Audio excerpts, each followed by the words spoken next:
The Hidden Minority, and it is an article by Religion News Service, and it is titled Study: Atheists Who Are Women, Republicans, or Southerners More Likely to Hide Beliefs.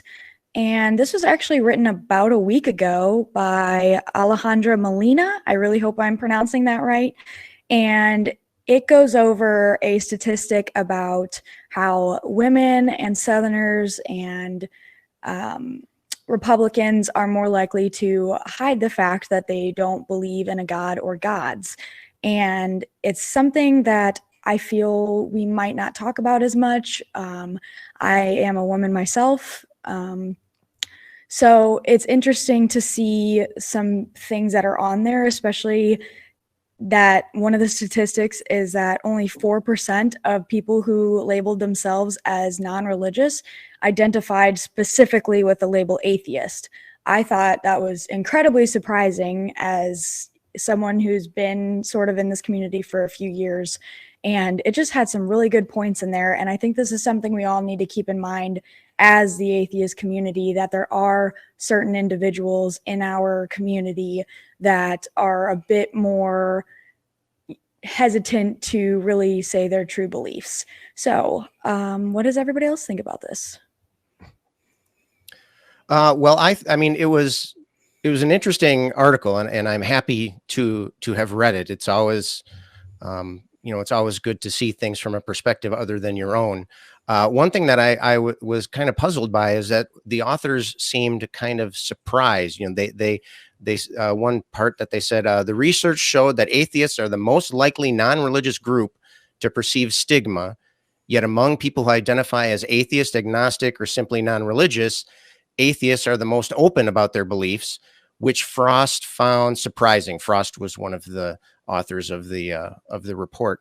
And to me, I was just wondering, well, why is that surprising at all? Well, first of all, they're putting atheist, agnostic, and non-religious. Apparently, they're using them as some kind of, gradient or some kind of more or less religious kind of thing, which is there's a whole nother can of worms there. But what they're saying is that people that call themselves atheist are the most likely to perceive stigma, but they're also the most likely to admit their beliefs. And to me, it seems, isn't the act of calling yourself an atheist, isn't that kind of a demonstration of your, that in itself, just classifying yourself as an atheist? I don't ever remember being a believer myself, but I didn't always call myself an atheist. And I do remember, about the time that I decided that I should be calling myself an atheist. Just that act of making that decision was me kind of asserting my position or my lack of belief in these types of beliefs. And so I can see it happening, but I was curious as to why that would be so surprising. I don't know. What do you think? So the reason why it's surprising is because it really is, as we said at the beginning, it's a hidden minority. And I consider, and I've been saying that I'm a hidden minority for many, many years, because you look at me and you think, oh, well, that's definitely, a well-fed white guy who he's got to believe in gods and guns and all that good stuff. And that's spending 10 minutes with me, you'll find out that that's not the case at all. But I still hold those other privileges that other people just assume. And I get that. For women, I do think it's especially hard because they've got that minority holding over them, and then you start throwing on another minority, and that's why I also think Black people also have issues coming out as atheists, because then you get their families going, oh, you got to get the devil out of you, and things like that, and there's just complete and utter misunderstandings on that level as well. And so we do need to. I'm not surprised by this, mostly because, well, watching some of our shows, we get to see, callers come in. It's like, hey, I'm from this area, and they always talk low because they feel like they're going to be overheard, even if they're in a room by themselves. Like, oh, I'm afraid because of where I live. And I just feel glad that I've been in a place where, yeah, there are religious people around me, but I can say I'm an atheist. And while certain people will look at me with dirty looks, they're not going to shun me. They're not going to try to hurt me, as some places could be. August, you got anything you want to expand on that? Yeah, so I think another thing that I found, I guess, interesting, but to me it was not surprising, I guess, since I have personal experience in this.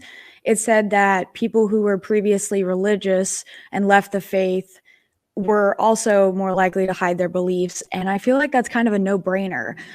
If you think about it, many of us, including myself, who were raised in the church, our social life, our work, our school, our family, all of that is meshed and tangled into the church.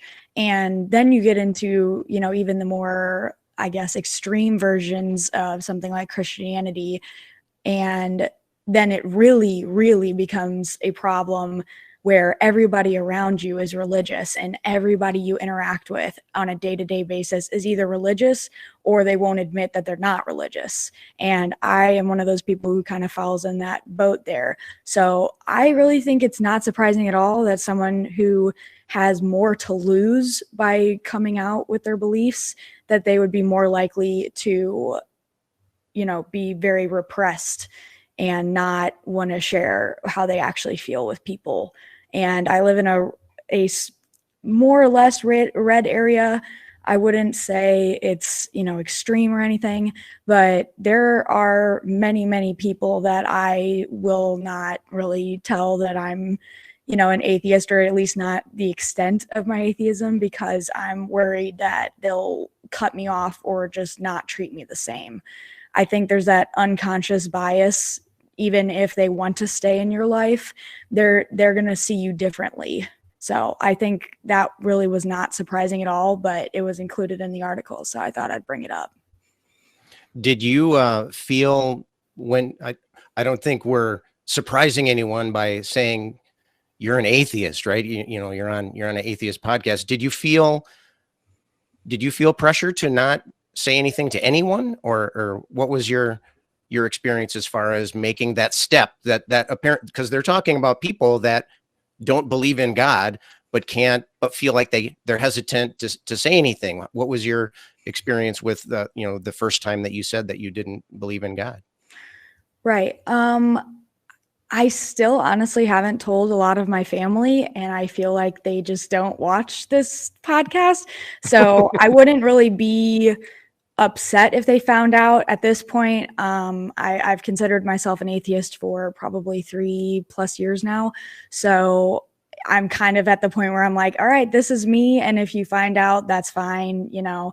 I really don't want to hide it anymore. It's a part of who I am. But growing up in a Methodist church, it was a little easier for me to especially tell friends. I first told a bunch of my friends, like, hey, this is kind of how I'm feeling. Many of them are Baptist and Catholic, or just non-denominational or Methodist. And so they took it pretty well, and we just kind of stay away from the topic of religion. And then when I told other people, some of them, kind of just were like let's not talk about it because we're just going to disagree.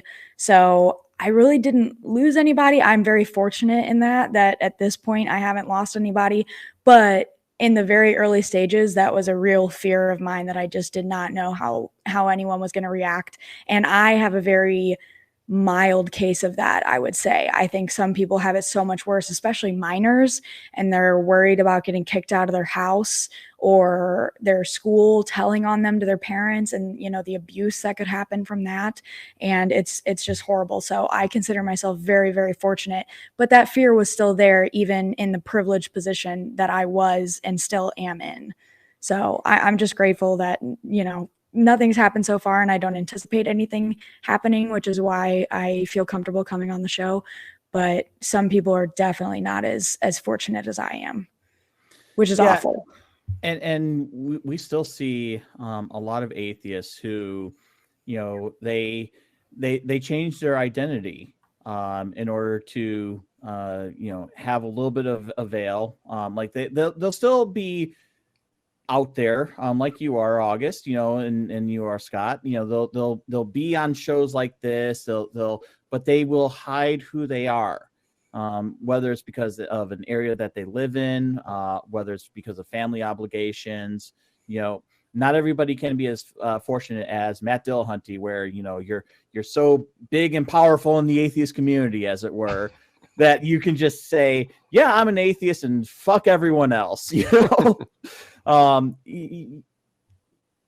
I'm in a you know, kind of a position where I can do that. My career doesn't depend upon what faith I'm in, and if it did, I have resources where I can say, hey, look, these guys specifically sought this reason to get rid of me, and so, you know, I'm lucky there. On the same token, it took me until I was 18 to finally tell my dad. He was pretty much like the last one.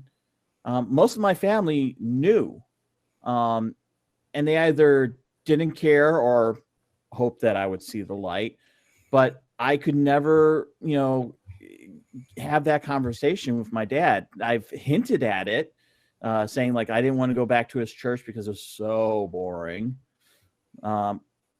But I could never make that connection where it's like, no, I cannot be a part of this.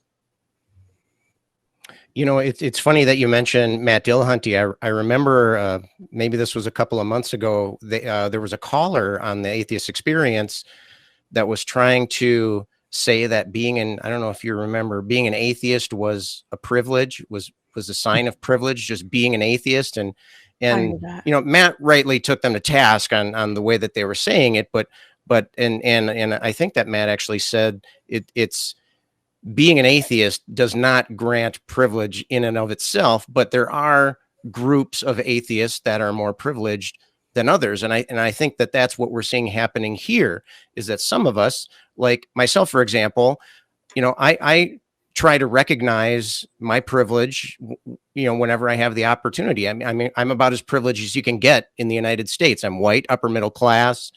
I'm cisgender, heterosexual male. I live in a bluish state in a metropolitan area. I mean, the most severe prejudice that I feel are, you know, people treat me bad in certain social media groups, or maybe my family is holding me off at a little bit of an arm's length, but for the most part, you know, they've been, you know, embracing of me as a person. But, you know, when I look at something like that, you know, it's like, yeah, okay, that makes sense. Some of us enjoy might not be the right word, but some of us have by happenstance are in a more privileged position than others. And so, you know, and this was something, talking back or looking back to when I first started calling myself an atheist, you know, I felt like I almost had an obligation to do that, to kind of stand at that forefront. Not that I suppose I am kind of trying to toot my horn, but you know, that's not my intention here.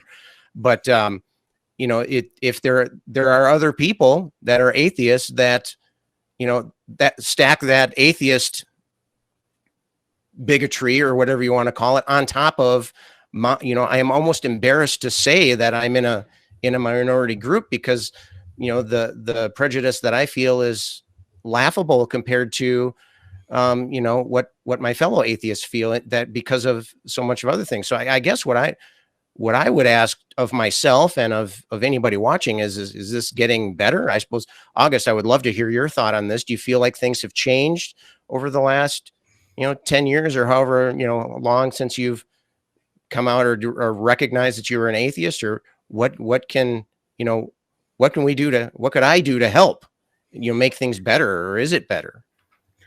So I definitely think someone who's maybe been in this for longer than I have, or someone that is in a more marginalized group, such as, you know, Black people, have a lot of difficulty coming to terms and maybe not coming to terms. And I am in no way trying to speak for them, but I've heard that it's difficult for them to come out. So, I've only been, an atheist for about 3 years, and I still haven't even told I would say probably most people in my life, at least not outright. I just won't say anything, if that makes sense. I guess it's just something that doesn't really come up very much. And if it does, I kind of just keep it to myself. I don't really say anything. But, I don't really know. I think just the awareness, the getting rid of the stigma around it and the stereotypes of, oh, well, you're just a devil worshiper and you're not fulfilling your duty as a person, and all that other stuff that they like to throw at us, or, oh, I guess you just think life has no meaning. And I think shows, especially like the ACA and all of our wonderful shows that we have, I think we're doing a really good job of trying to bring awareness to this. And I will actually say that the ACA is what was the final stepping stone of me getting out of religion. I started watching about 3 years ago, and it was completely worldview changing. I was already on the, I guess you could say, agnostic side, where I was like, I don't know. Some days I was like, well, yeah, that makes sense. And then some days I was like, that doesn't make any sense at all.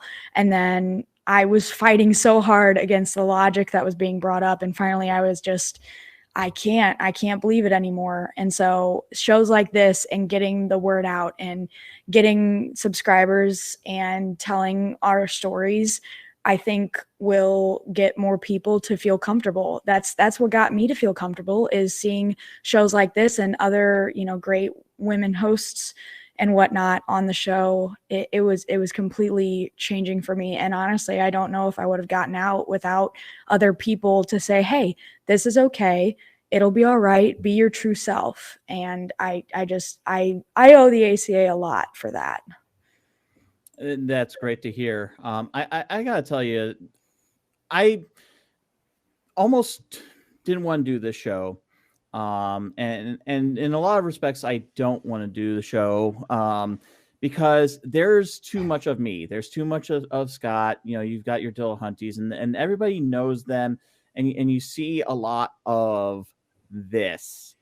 And August, I do want to applaud you for coming on, for being as brave as you are, and other hosts like Cynthia, and hosts like Apostate Prophet, a former Muslim. One of the reasons why I came to the ACA was not to be on shows like this, but to lift up other voices, because it's not just, we are not going to do it. It's everyone else who joins and who comes into the reasonable way of thinking.